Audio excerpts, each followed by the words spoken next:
We started the book of Job last week. We got through the first couple of chapters. We're going to continue on tonight. We'll see how far we get.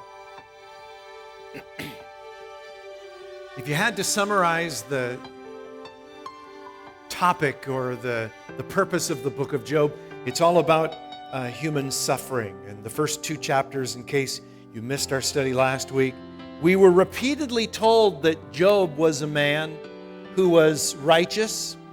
He was upright, he feared God, he steered clear of evil, and yet when Satan challenged Job's character to God, saying that his love for God was really just a byproduct of the fact that God treated him so well, God allowed Satan to afflict Job, first with the loss of all of his material goods, and then with the loss of all of his children. Terrible stuff. Later, when Satan further inferred that Job's integrity was based on the fact that he himself was physically untouched by all of those challenges, God once again allowed Satan to afflict Job, this time with painful boils over his entire body. And this book, these first two chapters, this creates great difficulty for people. And I remember somebody even bringing this up to me when I was a new believer, and I had no clue how to respond to this guy, and he was newer than I was, and I was brand new. He had just come to the Lord, and don't ask me why he started looking at the book of Job. I have no idea. But he came to me and he asked me so he said, basically, is this the way God treats his children? I mean, is this kind of God's MO? And it looks very much like God and Satan are playing some kind of sick game of cosmic chess with you and I as the pawns or the pieces of the chess game and moving them around as they see fit and so forth. But I trust that by the time we're finished with our study through the book of Job, that you're going to be more than ever convinced of a few things. First of all, that God is not using you and I as pawns in a chess game, on a chess board, but in fact, he loves you and he desires the best for your life. Secondly, I trust that you will learn and understand that God is sovereignly working in your life to bring about the purpose of his will, and sometimes he uses Satan to do it. And that's really the last point that we really kind of learned from the book of Job. If anyone's a pawn of God, it's Satan, to be used by his sovereign will according to the purpose of his will for our lives. So anyway, chapter 2, you'll remember, ended with this pathetic picture of Job sitting among the ash heap, scraping himself with shards of pottery, in such distress that his wife came to him and said, "Why don't you just curse God and die?" Suggesting even that he let go of his integrity, curse the Lord for all that had come upon him, and then just take his life. You'll remember that Job responded to his wife in a way that just blew us all away. He said, "Shall we receive only good things from God? And not bad? All the days of our lives? I mean, is it only the good things that we can receive from the hand of God?" Let me ask, some people would answer that question by saying, yeah, but Job had a kind of a different attitude. And then we ended the chapter. It says that Job's 3 friends came, and when they saw the depth of his suffering, it says they couldn't even utter a word, and they just sat there for 7 days. For 7 days, they sat and just looked upon his pain and uttered not a sound. And that is where it ended for us last week, chapter 2. And now we ready ourselves to move on to chapter 3. And this is where the scene of Job's conflict enters kind of a different arena, because the battle although there has been a work of the enemy that has taken place through God's permission, the battleground is now shifting to the heart and soul of the man Job himself.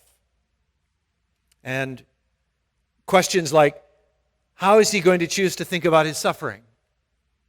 How is he going to choose to think about God in the midst of his suffering? Those are some of the questions that he's going to ponder. It's the questions that every sufferer has to ponder, right?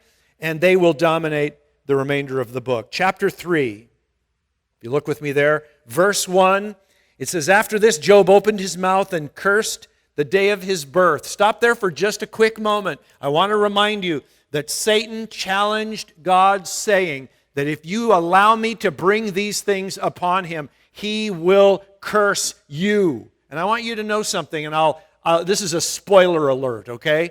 Job never curses God. Throughout the entirety of this book, he does not curse God. Now, he will curse the day of his birth, but that's a completely different thing. And that's what he does here. Verse 2, and Job said, let the day perish on which I was born, and the night that said, a man is conceived. Let that day be darkness. May God above not seek it, nor light shine upon it. Let gloom and deep darkness claim it. Let clouds dwell upon it. Let the blackness of the day terrify it. That night, let thick darkness seize it. Let it not rejoice among the days of the year. Let it not even come into the number of the months. Behold, let that night be barren. Let no joyful cry enter it. Let those curse it who curse the day, who are ready to rouse up Leviathan. Let the stars of its dawn be dark. Let it hope for light, but have none, nor see the eyelids of the morning, because it did not shut the doors of my mother's womb, nor hide trouble from my eyes.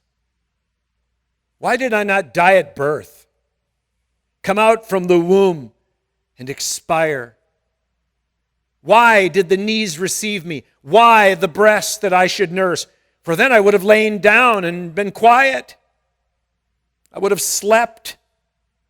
Then I would have been at rest with kings and counselors of the earth who rebuilt ruins for themselves, or with princes who had gold, who filled their houses with silver. He's referring to kings that once lived but who are now lying in the dust of the earth. He's saying, I would be like them now. Or why was I not a hidden stillborn child, as infants who never see the light? There the wicked cease from troubling. There the weary are at rest. There are prisoners. There the prisoners are at ease together. They hear not the voice of the taskmaster. The small and the great are there. And the slave is now free from his master. Why is light given to him who is in misery, and life to the bitter in soul, who long for death, but it comes not, and dig for it more than for hidden treasures, who rejoice exceedingly and are glad when they find the grave? You'll remember that Job was not going to die from this, but he didn't know it. You remember that? When God gave Satan permission to afflict him physically, he said, okay, fine, he's in your hands, but you may not take his life. So Job was not going to die from this, but again, he didn't know that. And all he knew is that he lingered. That's all he knew. It's terrible to watch someone linger in suffering, isn't it? It's terrible. Imagine how terrible it is to be the one who lingers. You know, it wasn't that long ago, Sue and I were visiting the room of a woman who was on the doorstep of death, and she had asked us to come pray with her and just kind of be there in the room with her for a while, and she was, you know, they had her so medicated she could hardly keep her eyes open, but I just leaned down to her and I just said, "You're tired, aren't you?" "Yeah, I'm so tired." And I said, it's okay, you can go. You can go home to be with the Lord. But sometimes people even need to hear that. But, to linger and to suffer and to watch that going on. And Job is bemoaning those sorts of things right now. He says, they look for death, but they don't find it. No doubt Job had looked for the end of his suffering, but he wasn't going to die, although he didn't know it. Verse 23, why is light given to a man whose way is hidden, for whom God has hedged in? For my sighing comes instead of my bread, and my groanings are poured out like water. For the thing that I fear comes upon me, and what I dread befalls me. I am not at ease, nor am I quiet. I have no rest, but trouble comes. I'd say Job has pretty clearly and accurately described his heart, has he not? Do you know what that's like to be in total unrest? And you may be sitting in a quiet room. You may be sitting with no noise, no chaos, or even disorder around you, and yet in your heart, there's no rest. There's no peace. There is no quiet. And that's what's going on inside of the man Job. And it's not uncommon for someone who has endured that kind of difficulty and pain and tragedy to begin to give voice to their pain, or to give vent, if you will, to their pain. People say all kinds of things when they're in pain, And some of them are true and some of them are not. And some of them are biblical and some of them are not. But many times it's the pain talking. And pain can cause someone to be way off base, but that is what pain can do. And the next several chapters are going to be filled with Job's words spoken from his pain. But you're also going to be seeing in these next chapters the responses of Job's friends to his pain. And that was where they weren't so smart. We're going to discover as we go through these chapters that although much of what these men say to Job is in fact true in and of itself, we're going to find out that they will repeatedly misdiagnose Job and his problem and his issues. And you know what I mean by misdiagnosing. The diagnosis itself may be right insofar as it goes. I heard a story once that a pastor shared about a woman in his fellowship who was dealing with some pretty severe back pain. So she went to a chiropractor, and the chiropractor looked her over and said, I see the problem. You have these vertebrae that are, out of whack. And he prescribed a treatment regimen that she would go through over the next several weeks. And he told her, listen, I've dealt with this before. We'll get you straightened out, and you'll be as good as new. And the pastor said that within a month, the woman was dead. And she had died not from the issue that particular doctor found, but there was in fact a more serious issue that eventually took her life and was in fact causing her pain. Now, the chiropractor wasn't necessarily wrong. Her vertebrae were out of whack. And that, could have been causing some element of the pain, but, under different circumstances, the treatment plan that he recommended probably would have helped, might have even been enough to take care of the problem. Except the problem was that the real situation was beyond his ability to diagnose. And therefore, he wasn't wrong in what he said, it just didn't go far enough. It was beyond his ability to find the cause of the problem. And we're going to find that is what Job's friends do to him. They are going to speak words of truth, and that's what makes the book of Job so difficult to study. You read through the book of Job and you think, Well, that sounds good. What this guy just said, it sounds, and it is. In and of itself, you take some of the things that they say to him, you take those verses out of context, and you look at them for just what they are, and you think, that's true. The problem is that they continually misdiagnose Job, and they speak of things for which they have no understanding. It's beyond their pay grade. It's beyond their ability. They're speaking into things for which they don't have the ability to fully understand. And so many times we enter into the same error when we're dealing with people who are going through painful circumstances and situations in life. And we, I don't know, sometimes it's probably, I think our hearts are probably sometimes in the right place. We want to help. We want to say something that's going to make a difference. But too often we're quick to offer a diagnosis based on what we see and based on what we understand in the situation. And there's more. There's more that can't be seen. And we forget. The Bible tells us that the secret things belong to the Lord. And often, He's not telling. The Bible says that a wise man will search them out. But sometimes it takes great searching. And so we end up often making some of the same arrogant mistakes that Job's friends make related to his situation. We speak into things of which we know little, and we're going to see how this error encompasses the things that they say, and we're going to see something else about the things that they say. We're going to see what motivated their understanding of truth. What was behind their truth, and what was the source of their truth? Chapter 4. We're going to deal with the first speaker. It says, "Then Eliphaz the Temanite answered and said, 'If one ventures a word with you, will you be impatient? Yet who can keep from speaking?'" Skip down to verse 7.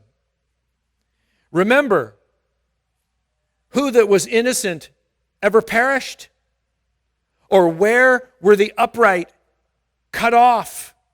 This is the heart of Eliphaz's argument, by the way. He's basically asking Job, listen, Job, let me ask you a question. Who have you ever known who has endured this kind of junk in their life that wasn't dealing with some kind of sin in their life? Who do you know that ever went through this kind of stuff who was innocent, Job? I ask you. And then he asks a second question. Do upright people deal with this kind of stuff? The stuff you're going through right now. Is that what you see, Job, in your life? And notice that he uses the words cut off in verse 7. He says, where were the upright cut off?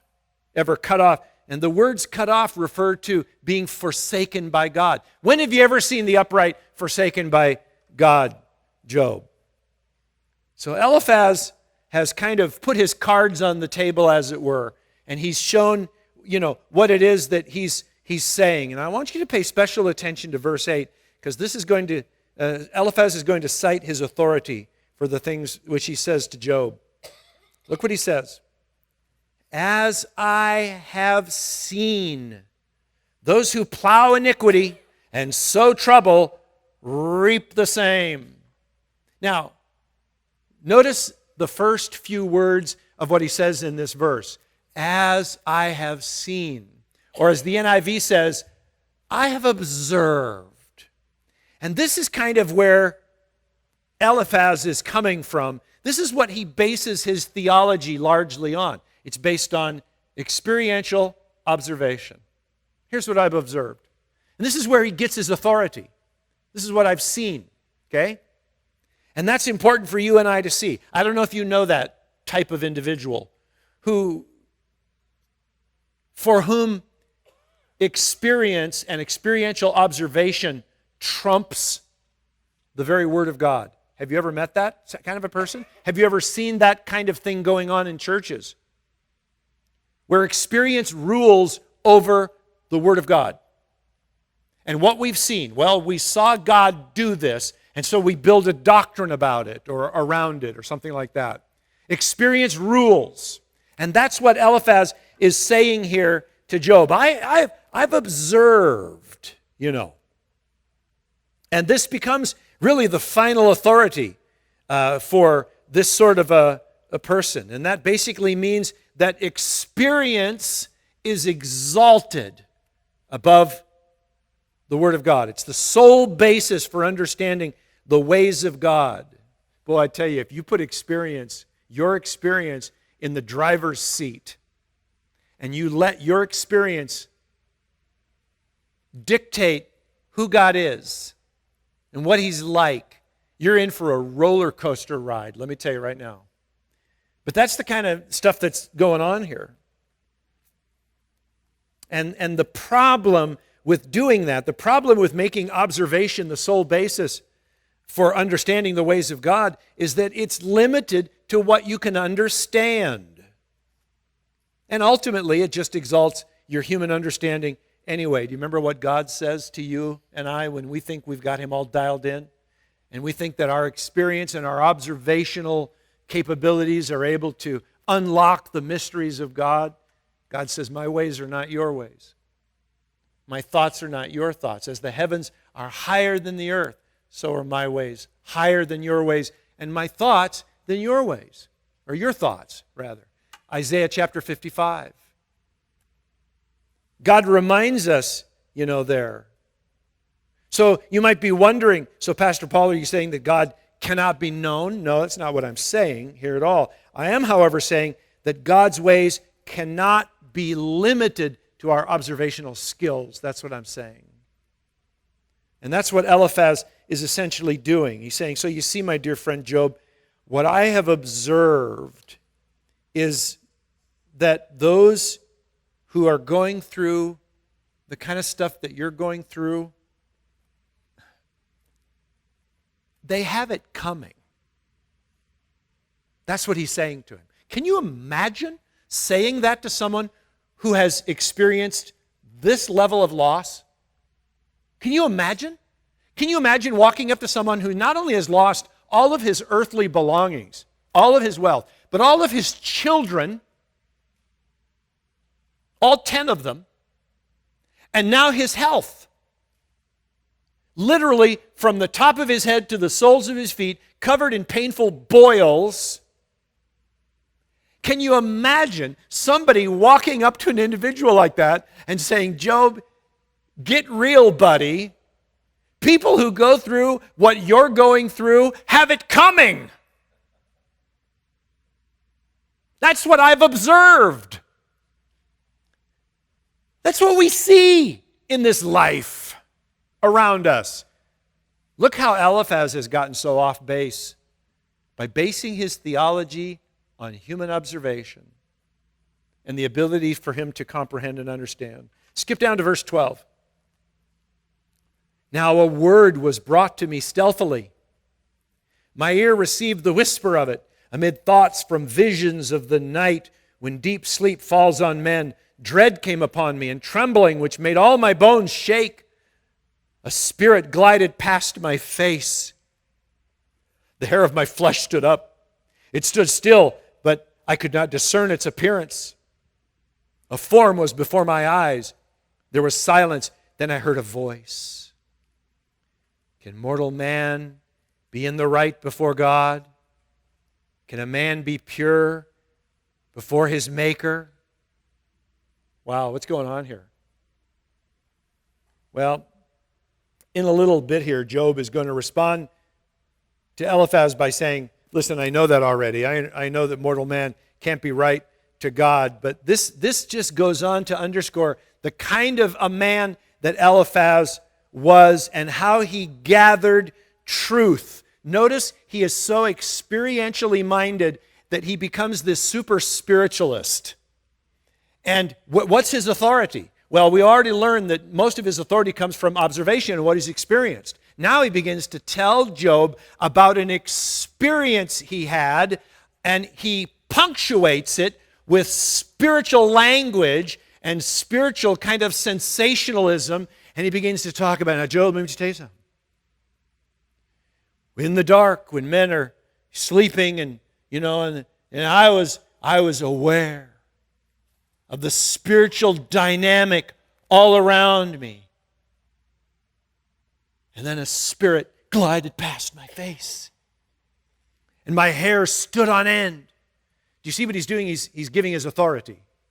A spirit spoke to him, brushed past him, that he had a physical reaction to it. He got, do you understand? Do you know the kind of person that we're referring to here that is so experientially minded that it's all about goosebumps? Their spiritual life, their growth, their church is all about goosebumps. They will not go to church unless they get goosebumps. And if they don't get goosebumps, they didn't have church. There was not a true and genuine spiritual experience unless a spirit glided past my face. And the hair on my body stood up. And I heard a voice, This is where he's coming from. But it all goes back to his observation. And you'll notice that the statement that supposedly the Spirit makes to him is essentially true. The question is, can a man be pure before his Maker? Well, it's put in question form. The answer that is demanded here is obviously no, and that's true. No man can be pure before his Maker. And when some people hear, something that is true, they assume that the source from which it came is also true and good, right? And that's what experiential people do. That's why you get people going up to Canada, to Toronto, to deal with all the Toronto blessing thing that was going on in years past. And people were hopping on airplanes and getting in their cars to go up to Toronto so they could get the blessing. So they could experience the blessing. Because it's not here, it's up there. We got to go there to get God's blessing. See? So let's go so we can feel that way, sort of a thing. This is the same spirit. It's the same attitude, that says. And then here's the interesting thing: they go up to Toronto, and what happens? They receive a blessing from the Lord. And you and I kind of sit back and we go, "Gee, I wish God wouldn't have done that." I mean, didn't he know that they were kind of off their rocker up there, those people, some of them? So why in the world did God bless them? Why did he do something that was good in their lives? Let me tell you why. Because God always meets the seeking heart. And he's not going to look at somebody when they're in the midst of ridiculous activity and say, "You know what? Your heart really wants to know me and really wants to meet me. But you're in a dumb place, so I'm just going to hold I'm going to hold back. I'm not going to bless you." Because, no, God's not going to do that. If somebody genuinely wants to meet God, they're going to meet God. They think that it's because they went to Toronto that it happened. Fact of the matter is, it was because they exercised faith that it happened. God met their faith, and he'll do that anywhere. But because the good happened up there, what do they say? Oh, Toronto, that's where the blessing is happening. Right? Because something good happened, that is good. And you see, this man received a word that was in essence true, and so the assumption is my experience was good. That's a dangerous assumption to make. Sometimes observation can yield results that are true. All right, chapter 5, Eliphaz continues speaking. Look at verse 3. We're obviously not going to take all the verses here because this is poetic language, and you understand that Hebrew poetry is not like English poetry. Our poetry has rhyme and meter. Hebrew poetry, what makes it poetry is what they call parallelism. And parallelism means they say it and then they say it again, and sometimes they'll even say it a third time just for emphasis. But they'll say the same thing. They'll say things they'll basically make the same statement repeatedly. That is Hebrew poetry, all right? So we are going to be skipping some of the stuff here. Verse 3 of chapter 5. I have seen the fool taking root. Again, he's talking about his observational skills. But suddenly, I cursed his dwelling. His children are far from safety. They're crushed in the gate, and there's no one to deliver them. Interesting statement, huh? I love the New Living Translation renders this this way. He says, I have seen that fools may be successful for the moment, but then comes sudden disaster. Now he's talking to a man who's just dealt with sudden disaster. And he's essentially referring to him as a fool. Skip down to verse 17. Behold, blessed is the one whom God reproves. Therefore, despise not the discipline of the Almighty, for he wounds, but he binds up. He shatters, but his hands heal. Now, I want you to stop here because these two verses are very typical of what Eliphaz has to say. So I'm going to ask you, look at those verses we just read, verses 17 and 18. What's wrong with them as far as what they're saying? I'll answer the question for you. There's nothing wrong with them. In fact, these statements that Eliphaz is making right here are made elsewhere in the Bible. They're repeated in the New Testament. And listen, they are true. What Eliphaz is saying here is true. God does reprove his children. He disciplines his children. He wounds, but he also binds up. You can find those verses elsewhere in the Scripture. So what's wrong about what Eliphaz is saying? Well, it's not what he's saying necessarily. It's to whom he is saying it.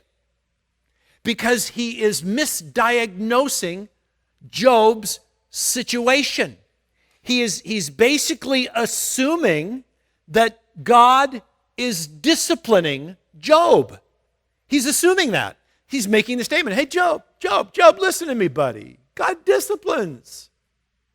What is Eliphaz saying to Job? He's saying, Job, God has a spanking spoon and he uses it from time to time, and you're just getting spanked, my friend. Now, would you say that to somebody who lost everything, including their children and now their health?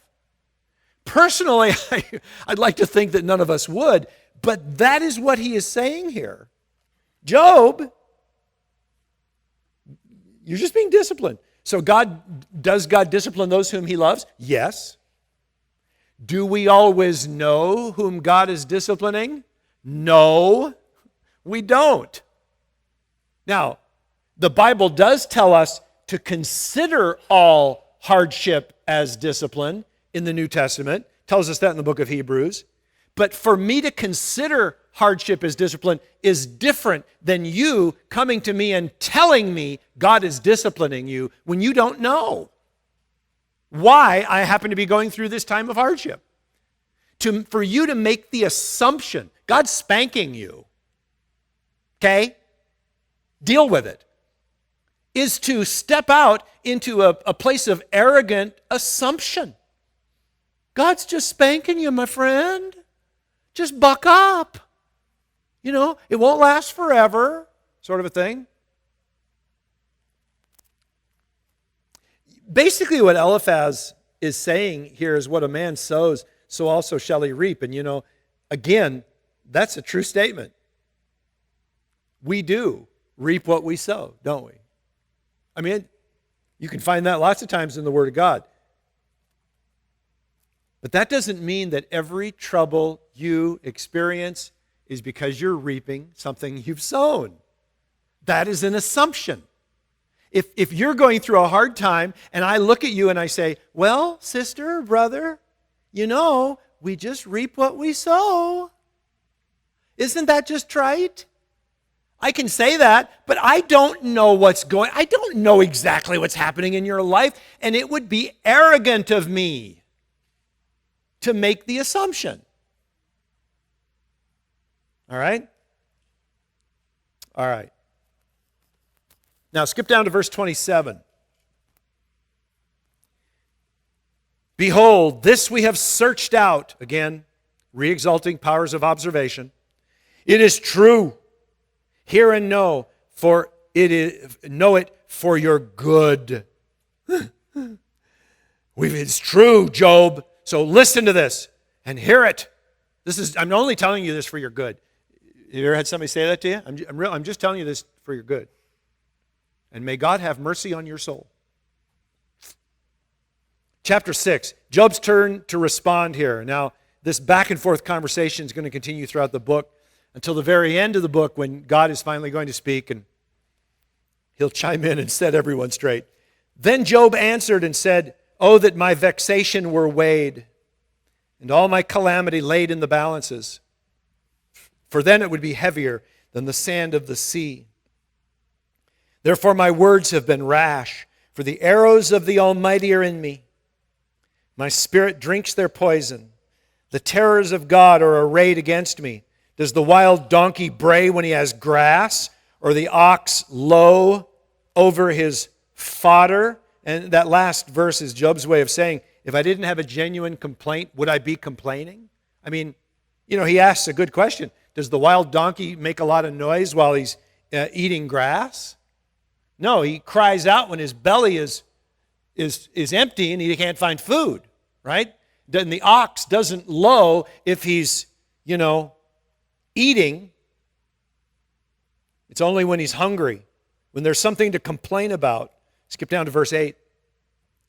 Oh, that I might have my request, and that God would fulfill my hope, that it would please God to crush me, that he would let loose his hand and cut me off. This would be my comfort. I would even exult in pain unsparing, for I have not denied the words of the Holy One. Okay, guys, this is where Job gets serious. He begins at this point now to ask God to take his life. I don't know if you've ever been there. Been to that place where you prayed that God would take your life. But that's what he's saying. When he says, oh, that God would just crush me and let loose his hand and cut me off. That's what he's talking about. Now, you'll notice he goes on. He ends by saying, for I have not denied the words of the Holy One. Well, that's going to really rile his friends here and upset them quite a bit. And because Job is basically saying, I didn't deserve this. I didn't deserve what I'm getting right now. And so, if God would just give me a swift death, then I could die knowing that that I didn't do anything wrong, related to this. By the way, just to remind you, Job is right. Okay? Job is right. He didn't deserve this. Okay? God himself, remember, in chapters 1 and 2, said Job was blameless. Doesn't mean perfect, but it means is not to be blamed. So Job is right on that point, but that is what's going to rile his friends. Okay, skip down to verse 14. Notice how Job complains now about his friends. He says, he who withholds kindness from a friend forsakes the fear of the Almighty. My brothers are treacherous as a torrent bed, as torrential streams that pass by. In other words, he's saying, my friends are like floodwaters. Have you seen what floodwaters can do? They say that of the elements of the earth, nothing is more powerful than moving water. And when floodwaters come upon and rush into an area, it can, pull over a building. It can pull down trees. It can do incredible damage. And that's what he's saying about his friends. Verse 21. For you have now become nothing. You see my calamity and are afraid. Have I said, make me a gift? From your wealth offer a bribe for me, or deliver me from the adversary's hand, or redeem me from the hand of the ruthless? In other words, Job is saying, did I ask for your assistance? Did I tell you to come and help me out?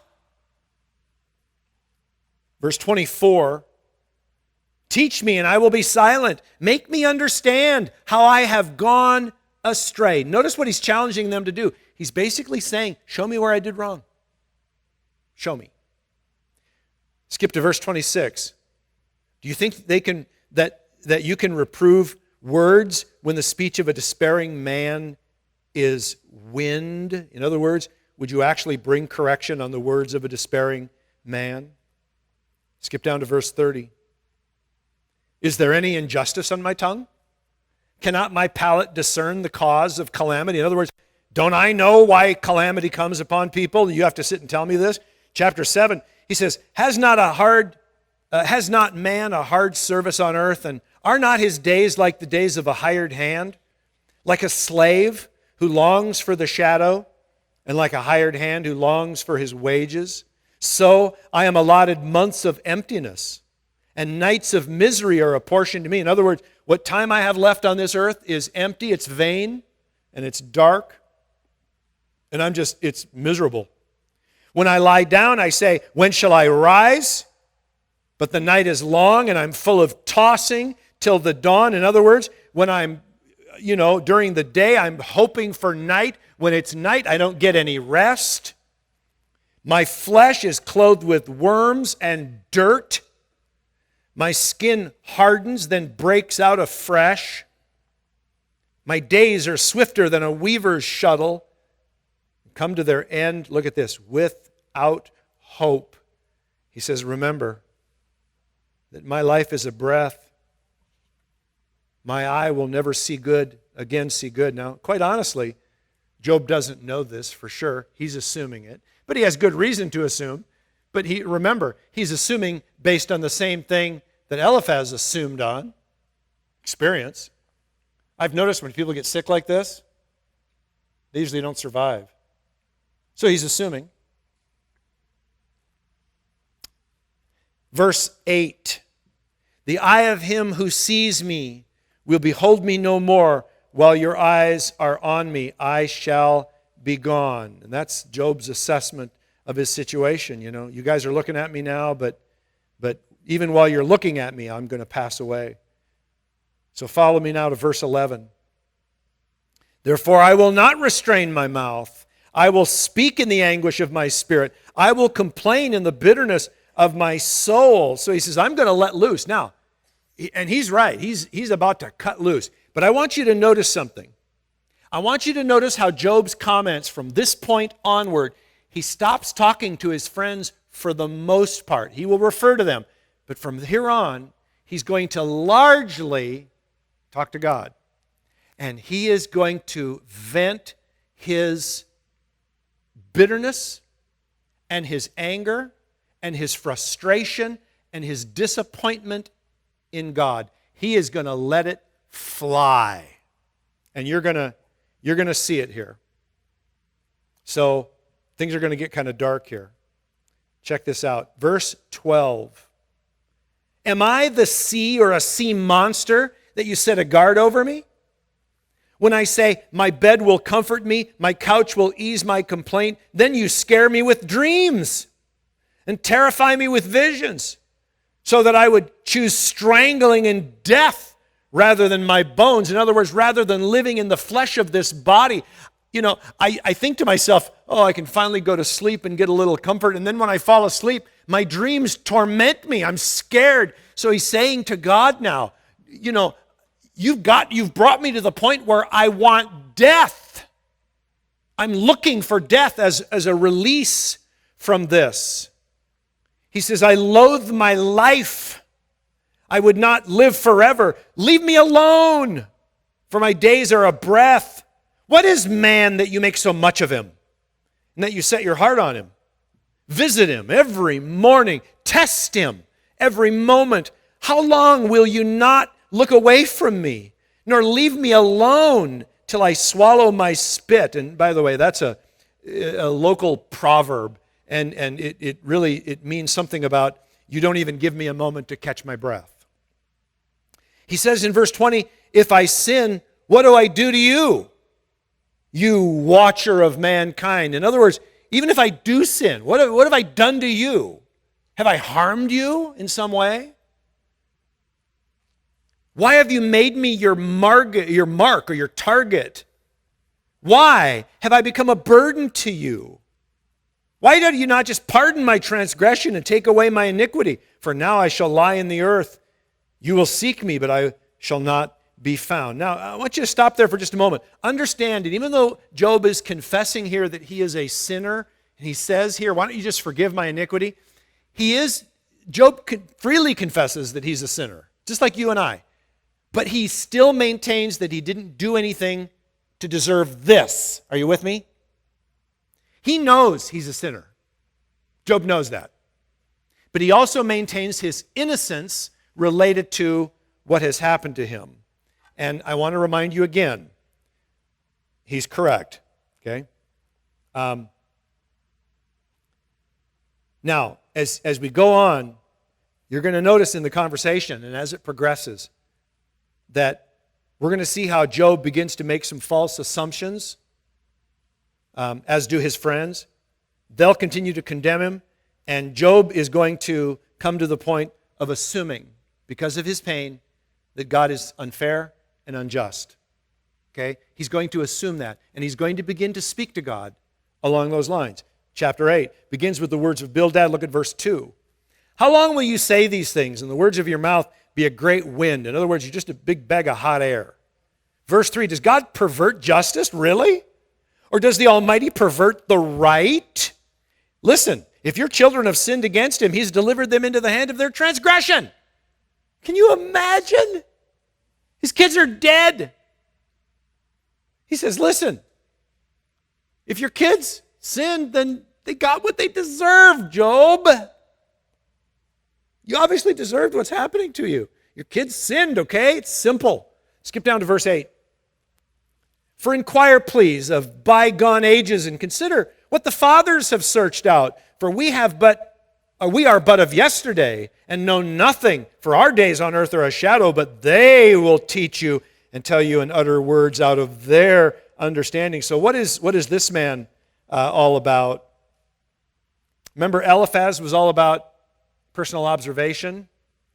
Well, Bildad's emphasis is on the collective wisdom of the ages. He's on human tradition and that sort of thing. Honored wisdom passed down from generation to generation, you know. Do you know that there are people who believe that because something is old, it's good? And that the age of something is the only marker that you need to understand or to know that that is a good thing. If it's old, it's good. And that's where Bildad is coming from. He says, so let's think for a little bit about the wisdom of the ages. And it's really just another form of human pride. Skip down to verse 20. Behold, God will not reject a blameless man, nor take the hand of evildoers.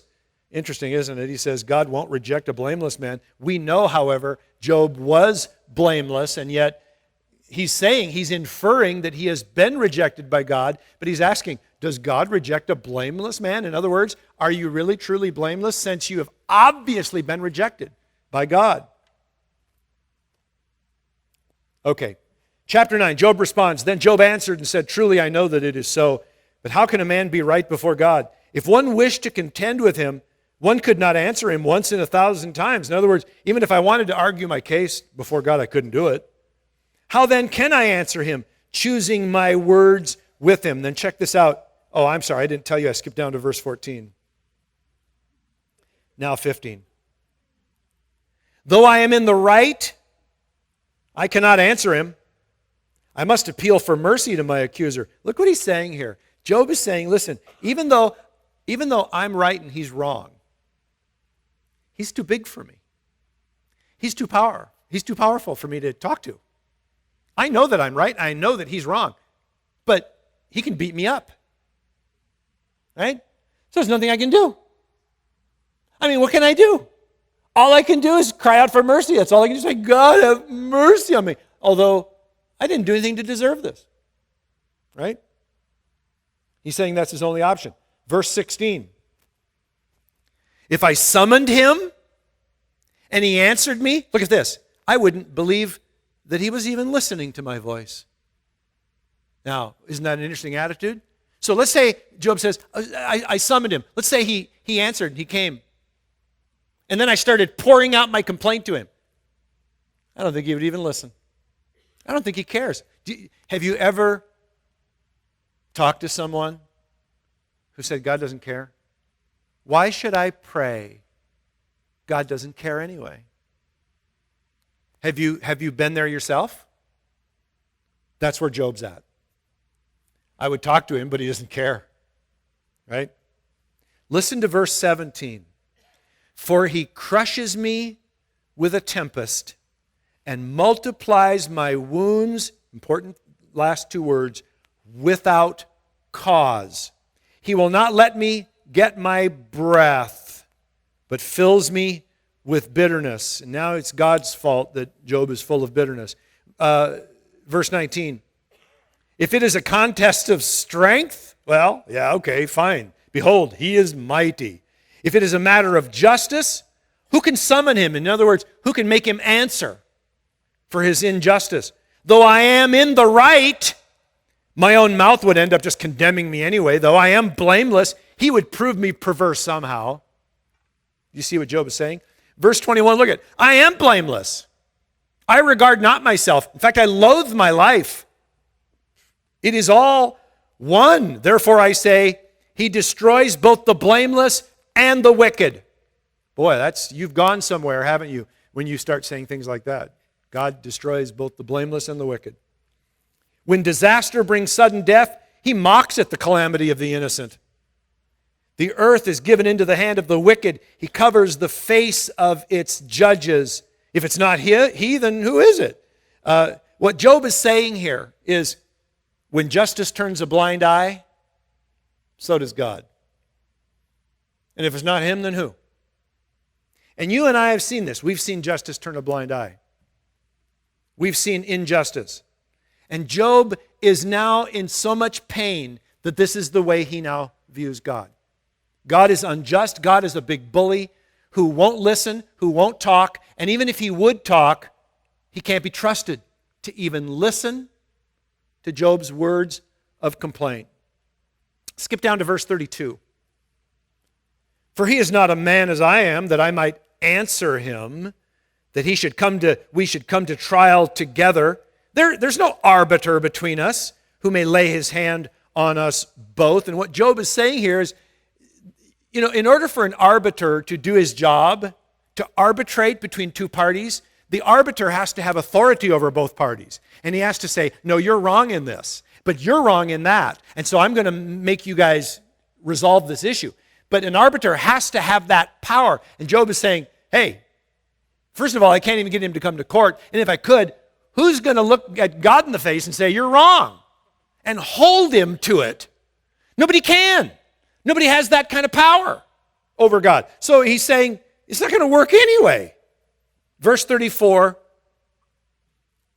so let him take his rod away from me, and let not dread of him terrify me. Then I would speak without fear of him, for I am not so in myself. It's kind of hard to understand that last phrase, but he's basically saying, if God would just back off for just a little while, I would speak to him without fear, but as it is, I don't have it in me to do it because he's God and I'm me. Chapter 10. He says, I loathe my life. I will give free utterance to my complaint. And boy, that's a dangerous thing to do. I will speak in the bitterness of my soul. I will say to God, do not condemn me. Let me know why you contend against me. Let me know why you're fighting against me. Does it seem good to you to oppress, to despise the work of your hands and favor the designs of the wicked? Does this kind of make you happy? To make my life miserable while you turn a blind eye to the wicked and you give your favor to them? Is that what pleases you? Is that how you get your jollies, God? That's what he's saying. He says, have you eyes of flesh? Do you see as man sees? Are your days as the days of man, or your years as a man's years, that you seek out my iniquity and search for my sin, although you know that I'm not guilty? And there's none to deliver me out of your hand. He says, so you go looking for things to accuse me of, even though I'm not guilty of this. But still, who's going to deliver me when you condemn me? Who can deliver me out of your hand? There's no one stronger than you. Skip down to verse 12. Listen to this. This is amazing, these 3 verses. You have granted me life and steadfast love, and your care has preserved my spirit, yet these things you hid in your heart. I know that this was your purpose. If I sin, you watch me and do not acquit me of my iniquity. Isn't that crazy? See, Job isn't forgetting all of the years he had that were so blessed of God. But here's now what he's brought to come to this place where he's saying, I think I get it now. You brought me to this place of great blessing, and you cared for me. But I know what was in your heart. You were just waiting. You were waiting and watching for an opportunity to snatch it all away, just to take it all away. And you were going to just pounce on me and snuff me out like a candle. I know this is what's in your heart. Wow. Can you imagine saying to God, I know what's in your heart? Verse 16. And were my head lifted up, you would hunt me like a lion and again work wonders against me. You renew your witnesses against me and increase your vexation toward me. You bring fresh troops against me. Why did you bring me out of the womb, huh? Would that I had died before any eye had seen me, and were as though I had not been carried from the womb to the grave.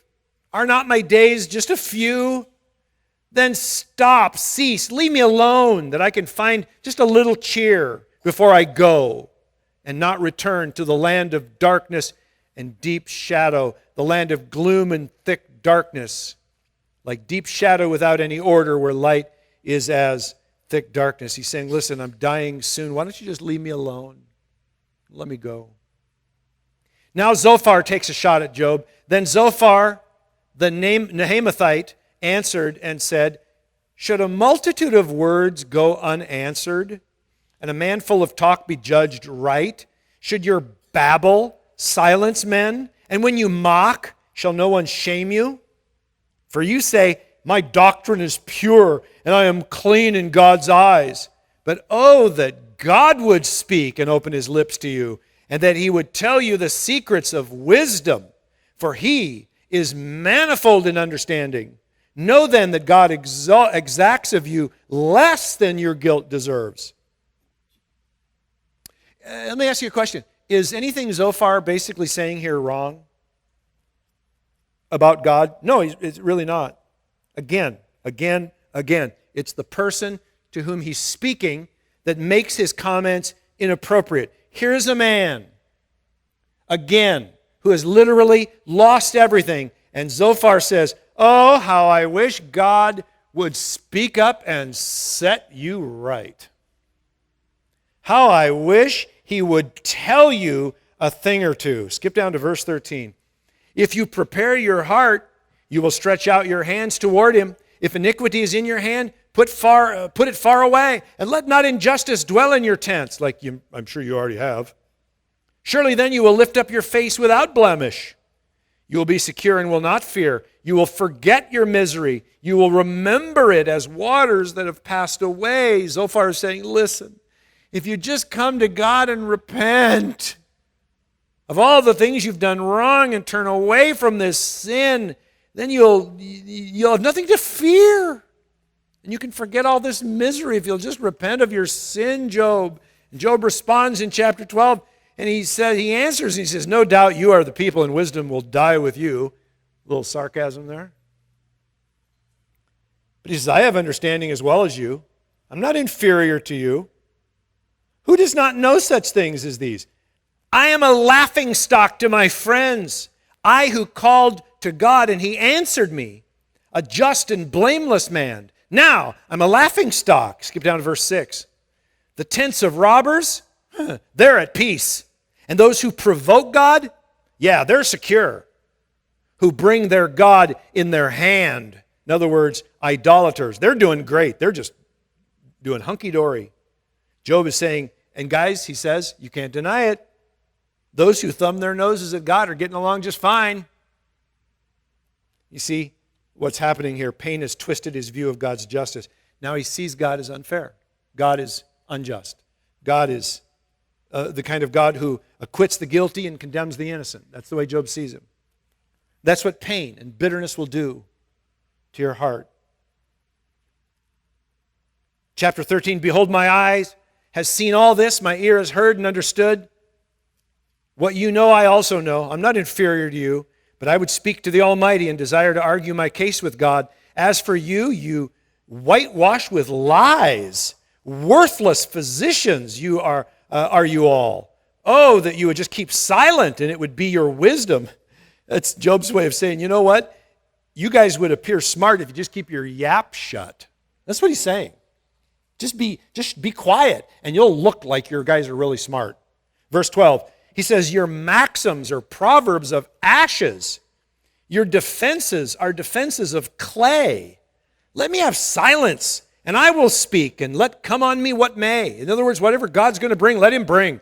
Why should I take my flesh in my teeth and put my life in my hand? Though he slay me, I will hope in him. Yet I will argue my ways to his face. This will be my salvation, that the godless shall not come before him. Verse 23. How many are my iniquities and my sins? Make me know my transgression and my sin. Why do you hide your face and count me as your enemy? Will you frighten a driven leaf and pursue a dry chaff? For you write bitter things against me and make me inherit the iniquities of my youth. You put my feet in the stocks and watch all my paths. You set a limit for the soles of my feet. Man wastes away like a rotten thing, like a garment that is moth-eaten. Man who is born of a woman is few of days and full of trouble. He comes out like a flower, but he withers. He flees like a shadow and continues not. And do you open your eyes on such a one like that and bring me into judgment with you? In other words, he's saying, God, you've made me like, my life is like a fleeting shadow. I'm like a flower that blooms for a second and then withers. I'm nothing, and yet you would judge me? You'd be so harsh in your judgment toward me? Verse 4, who can bring a clean thing out of an unclean? There is not one. Listen to what Job is saying here. Who can bring a clean thing out of an unclean thing? Here's what he's saying. He's saying, my mom and dad were sinners. My grandparents were sinners. I am from their lineage. I'm a sinner, okay? That's what you get. When you take two sinners and put them together, guess what you get? You get a sinner. This is the way you made me. This is the way I am. Of course, it's not the way God made him. But you understand what he's saying? He's saying, now are you going to throttle me when I act exactly the way I was born to act? Do you hear the anger? Do you hear the frustration? Verse 5, since his days are determined and the number of his months is with you, and you have appointed his limits that he cannot pass, look away from him and leave him alone, that he may enjoy like a hired hand his day. And here Job basically says, since you've made man's days so few and disappointing, why don't you just leave him alone for a minute and let him find some moment of enjoyment out of this pathetic life that you've given man to live on the earth. Skip down to verse 20. We're going to close here. You prevail forever against him, and he passes. In other words, he dies. You change his countenance and send him away. Again, those are statements referring to death. His sons come to honor, and he doesn't even know it. Or they're brought low, and he doesn't even perceive it. He feels only the pain of his own body, and he mourns only for himself. Well, we've seen some rather disturbing things in these chapters. First of all, we've seen that people can be pretty cruel in the face of human suffering, haven't we? Cruel toward those who have suffered and are suffering some kind of a loss. Secondly, we've seen that men will grab a hold of all kinds of things to underscore their authority, like we saw in these men. Intellectual observation, human tradition as the source of their authority. And then thirdly, we've seen the danger that Job entered into of viewing God through the eyes of his pain and giving full vent to his frustration and his disappointment with God, because it leads to bitterness. And then bitterness blinds a person from the reality of who God is. You cannot see God through eyes of bitterness. You cannot. You will see a monster. You will see a monster. That's what bitterness will do. And when you hear somebody, and I've seen videos on YouTube, somebody saying, if there is a God and there is a heaven and I stand before him one day, here's what I'm going to say to him. And out comes the most arrogant, vile sort of thing about God and every accusation you can imagine under the sun. Listen, when you hear that, those are words spoken out of bitterness. That's where they come from. That's the wellspring that brings them forth.